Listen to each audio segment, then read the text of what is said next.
Hi, my name is Rachel. I'm a sophomore in San Jose, California.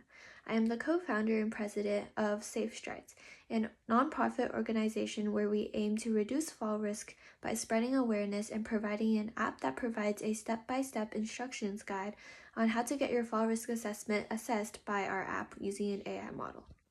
Here is a live demo of our app. When we first click into the app, it shows a splash screen with the app logo. And then it shows why seniors should be aware of their fall risk. This next page shows how SafeStrides predicts the user's fall risk. Here it is emphasized that there are no privacy concerns when using our app. Here the user can read a brief description about fall risk assessments and then click Continue. On the next page, the user can read the instructions on how to use this app. This is where the user can select or create a new user. You can either select from existing users as shown above, or you can choose to create a new user. Here we are creating a new user called Jason. On this page, the user will enter basic information such as birth year, height, weight, and gender. We designed it so that for each of these categories, you can scroll to find your birth year, height, weight, or gender. So it is very easy for seniors to use this app as they do not need to enter anything. We have included both the metric and imperial system so the user can choose which one they're most comfortable with.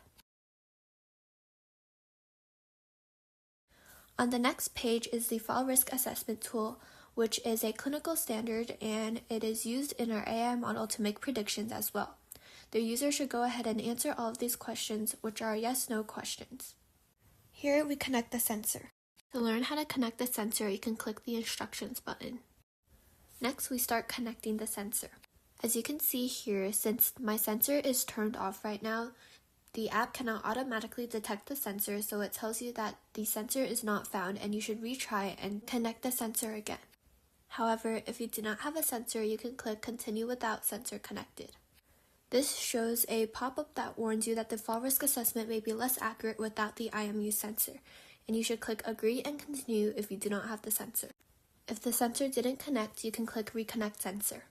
Here I turn my sensor back on so you can see that the app automatically connected to the sensor. The participant is now ready to continue to the next step. The user enters the recording section now. For instructions, the user can click the Instructions button. They can follow the steps on the screen or choose to watch a video tutorial. When they're done, they can go back to the page and start to take the assessment. Here is an example where the camera was not pointed at the user. Our app detects that there were no joints in this frame, so it pops up a warning after you click Finish Assessment. It tells you to retake the assessment. Now we'll take a look at a properly completed assessment. The participant performs the tuck test, and our app can automatically detect the joints of the participant.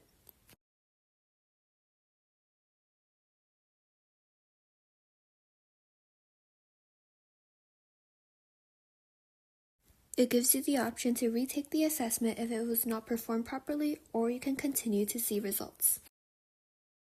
Here, the AI model is processing the data. Shortly after, the result is displayed on the screen. Advice, exercise, and more resources are also included below. This is the recommendations page where the user can see how to reduce their fall risk.